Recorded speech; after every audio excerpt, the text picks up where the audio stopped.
Ukraine पर Putin की अग्नि वर्षा।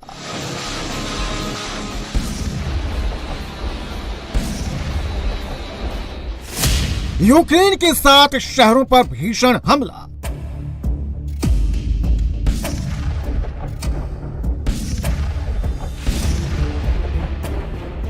तीस मिसाइल, 450 ड्रोन, यूक्रेन में भीषण तबाही।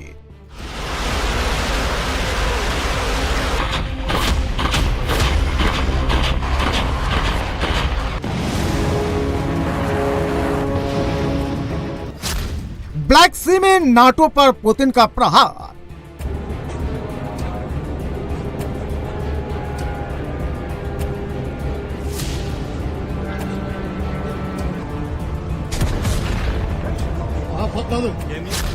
जेलेंस्की का रूस पर पलटवार।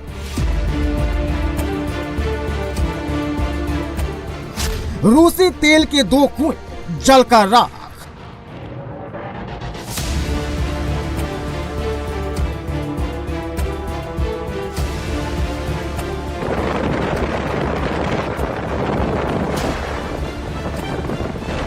रूसी राष्ट्रपति पुतिन का पारा हाई है। रूस ने यूक्रेन पर बड़ा हमला किया है।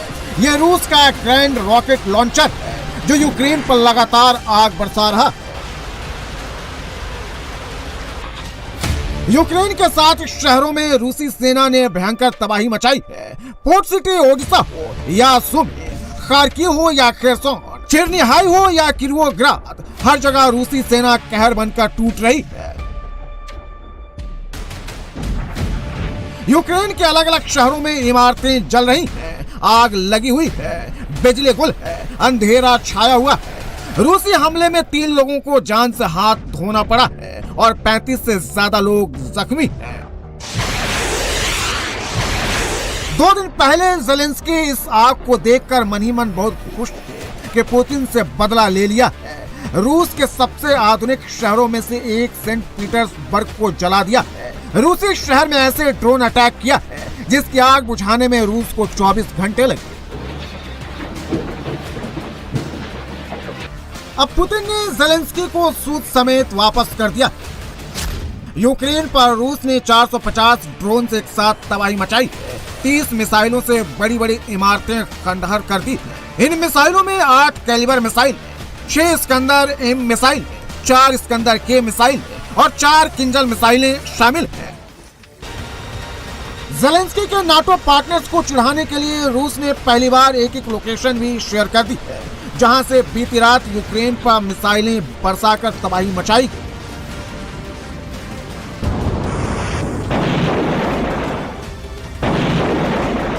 आठ कैलिबर क्रूज मिसाइलें क्रॉसथ्रो से लॉन्च की गई। 6 इस्कंदर एम और 4 इस्कंदर क्रूज मिसाइलें क्रूज के सिटी से लॉन्च की गई।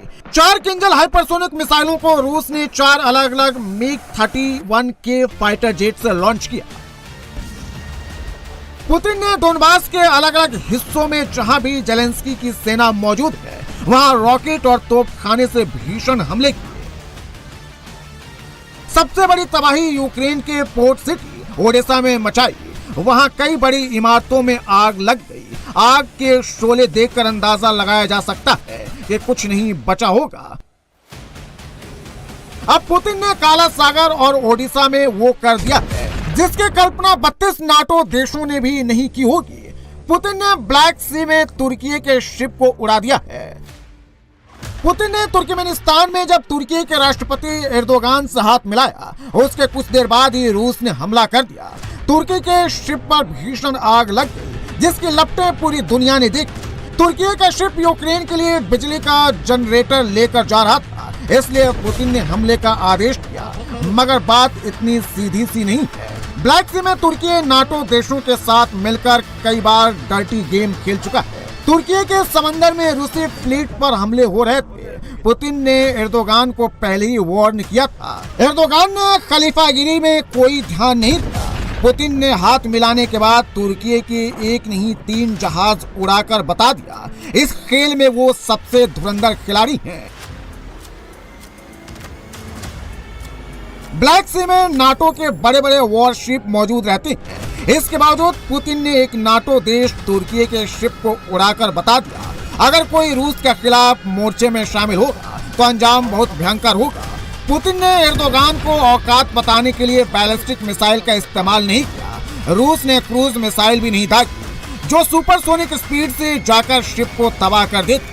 पुतिन ने मिसाइल में बारूद भरवाया, फिर उसे ड्रोन पर फिट करवा दिया। यह मिसाइल बहुत नीचे लेवल पर उड़ रही थी, उससे कोई ज्वाला भी नहीं निकल रही थी जिससे तुर्की और नाटो के रडार पकड़ पाते। पुतिन ने नाटो की हर काट तैयार कर ली है। पहले किंजल और इस्कंदर मिसाइलों में इस तरह बदलाव किए कि अमेरिकी पैट्रियट डिफेंस सिस्टम भी उन्हें पकड़ने में फेल हो गया। अब ड्रोन से मिसाइल लॉन्च कर तुर्की के जहाजों को बर्बाद कर दिया। पुतिन ओडेसा पोर्ट सिटी को तबाह कर यूक्रेन का समंदर से कनेक्शन काटना चाहते हैं। ओडेसा पोर्ट ही समंदर के रास्ते यूक्रेन तक विदेशी मदद पहुंचाने का एकमात्र रास्ता बचा है। अगर ओडेसा हाथ से गया तो यूक्रेन लैंडलॉक देश हो जाएगा। ब्लैक सी में रूसी फ्लीट पर ओडेसा से ही ज़ेलेंस्की ने कई बड़े हमले कराए हैं। ज़ेलेंस्की ने एक दिन पहले बुलेट प्रूफ जैकेट पहनकर तस्वीरें खिंचाकर दावा किया था। उन्होंने कुपियांस्क में रूसी फौजों को खदेड़ दिया है। ज़ेलेंस्की की तस्वीरें देखकर यूरोप की वॉर मशीनरी खुश हो गई। पुतिन ने यह खुशी कुछ घंटों में छीन ली जब उन्होंने गेटवे ऑफ यूक्रेन कहे जाने वाले पोक्रोवस्क में पूर्ण विजय का ऐलान कर दिया। पोक्रोवस्क में पुतिन की सेना रूसी झंडे फहरा रही है। लड़ाई में शहर पूरी तरह से खंडहर हो चुका है। शहर में सन्नाटा पसरा है। रूसी सैनिकों के सिवा वहां कोई नहीं दिखता। पूर्वी यूक्रेन का यह सबसे बड़ा शहर है, बिजनेस सिटी है, कोयले और ट्रांसपोर्ट के कारोबार के लिए मशहूर है। इसका हाल देखकर इसे यूक्रेन का गाजा कहा जा सकता है। रूस का दावा है कि 1 दिसंबर को ही यहां से यूक्रेनी सैनिकों को खदेड़ दिया गया था। ज़ेलेंस्की के जो सैनिक रूसी सर्कल में फंसे हुए हैं, उन्होंने या तो सरेंडर कर दिया है या फिर मारे गए हैं। जान बचाकर निकलने का मौका किसी को नहीं मिला। ज़ेलेंस्की भी अपनी बची खुची ताकत से रूस पर पलटवार कर रहे हैं। ये कजाकिस्तान बॉर्डर पर मौजूद रूसी ऑयल रिफाइनरी ओरसेक है जहां आग की लपटें उठ रही हैं। ज़ेलेंस्की ने रूसी रिफाइनरी पर लंबी रेंज के ड्रोन से अटैक कराए हैं।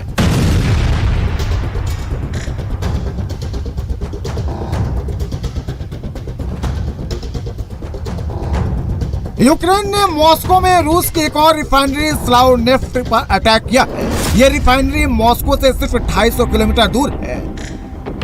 स्लावनेफ्ट ऑयल रिफाइनरी सालाना 15 million ton crude oil produce करती है। यहाँ से दुनिया भर की मार्केट में तेल भेजा जाता है। रूसी मिलिट्री को भी यहाँ से तेल सप्लाई होता है। यूक्रेन के हमले के बाद रिफाइनरी के कंपाउंड में कई धमाके लोगों ने सुने। फिलहाल यहाँ कामकाज ठप है। ज़ेलेंस्की ने ब्लैक सी में हमले का बदला लेने के लिए कैस्पियन सागर में रूस पर हमले शुरू कर दिए हैं। कैस्पियन सागर में रूस के कई तेल के कुएं हैं। इनमें 2 तेल के कुओं फिलानोव्स्की और कोरचागिन को ड्रोन अटैक से तबाह करने का दावा यूक्रेन ने किया है। उसकी तस्वीरें भी जारी की है जहां हमले के बाद दोनों तेल कुओं में लगी मशीनरी काली पड़ गई है। इससे पहले रूस के एक और औद्योगिक नगर सेंट पीटरबर्ग में भी ज़ेलेंस्की ड्रोन से धमाके कर चुकी है। वहां एक पूरा बाजार जल चुका है। 300 स्क्वायर मीटर में बने मॉल का नामो निशान मिट चुका है।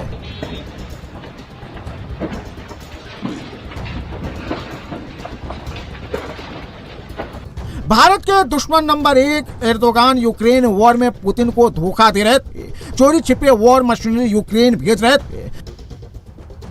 अब नाटो का ये नाटक नहीं चलेगा। अगर वो करेगा तो उसे ब्लैक सी में महाप्रहार झेलना पड़ेगा।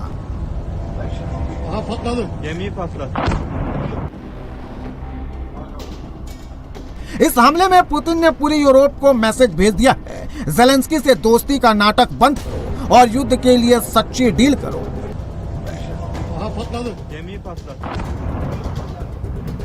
डील में बार बार बदलाव बहुत भारी पड़ेगा। पुतिन डोनबास मांग रहे हैं। ज़ेलेंस्की डोनबास को लेकर नया प्लान ट्रंप को दे रहे हैं। ज़ेलेंस्की चाहते हैं कि डोनबास को डिमिलिटराइज जोन घोषित किया जाए। रूस की सेना भी वहां नहीं रहे, यूक्रेन की सेना भी नहीं रहेगी। डोनबास को इकोनॉमी जोन बनाया जाए। ज़ेलेंस्की कह रहे हैं कि डोनबास से जितनी दूर यूक्रेनी सेना जाएगी उतनी ही दूर रूसी सेना को जाना होगा। tell us how this free economic zone would work in the Donbass and in land that the Russians took by Well, I force? don't want to do that now. It's a very complex situation, but it would work, and a lot of people want to see it work. And we're gonna. All I want to do is I want to stop the death of 25,000 people a month. Putin को यह plan मंजूर नहीं है। Putin के लड़ाके लगातार आगे बढ़ रहे हैं, नए नए इलाके कब्जाते जा रहे हैं। ट्रंप के पास ज्यादा वक्त नहीं बचा है। पुतिन की शर्तों पर पीस प्लान नहीं बना तो बात बहुत बिगड़ सकती है।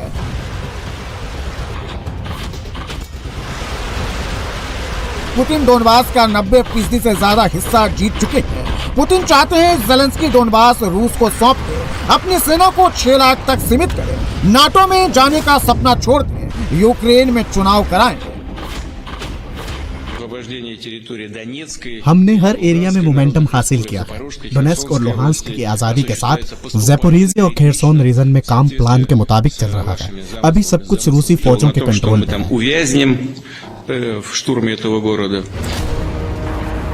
ट्रंप भी ज़ेलेंस्की पर यूक्रेन में चुनाव कराने का दबाव डाल रहे हैं। इसके लिए ट्रंप के शांति दूत स्टीव विटकॉफ और उनके दामाद कुशनर जल्द ही बर्लिन में ज़ेलेंस्की की टीम से मुलाकात करेंगे। इसमें यूरोपीय देशों के प्रतिनिधि भी शामिल होंगे, लेकिन ज़ेलेंस्की यूक्रेन में चुनाव कराना नहीं चाहते। Вся история с выборами, она предельно ясна. Зеленский не будет проводить выборы, он их сорвет, потому что они для него грозят в лучшем случае тюрьмой, в худшем случае он будет ликвидирован одними из своих западных партнеров, будь то британские спецслужбы, либо там европейские. Вот. Поэтому любые процессы или мирные инициативы со стороны там, президента США Трампа, они, конечно же, будут саботироваться. Все это Зеленский делает по согласованию с Лондоном и с Берлином, потому что Европе также не нужен мир, как и Зеленскому. Они зарабатывают на войне, им нужно как-то... रूस यूक्रेन के बीच जारी भीषण जंग के बीच ज़ेलेंस्की पर यूक्रेन में चुनाव कराने का दबाव बढ़ता जा रहा है, लेकिन ज़ेलेंस्की ने इसके लिए शर्त रख दी है। ज़ेलेंस्की की पहली शर्त ये है कि पहले सुरक्षा की गारंटी दी जाए और दूसरी शर्त यह है कि सुरक्षा की गारंटी मिलने के बाद वो 60 से 90 दिन के अंदर चुनाव करा लेंगे। लेकिन ज़ेलेंस्की की इस शर्त को दुनिया उनकी एक शातिर चाल बता रही है। Zelensky and his regime started talking about a ceasefire for 3 days, 30 days for the elections. So he's continuing to prolong this conflict to stay in power. And you're correct. He's basically trying to buy time for himself, for his regime, because everybody understands elections and basically ending of the war and then elections. For Zelensky, it's a route to nowhere. He's politically done. He will be basically, he cannot trust his partners abroad because they will not basically compel to the deal to protect him. He understands that also because knowing what he knows and how this war started, and he starts talking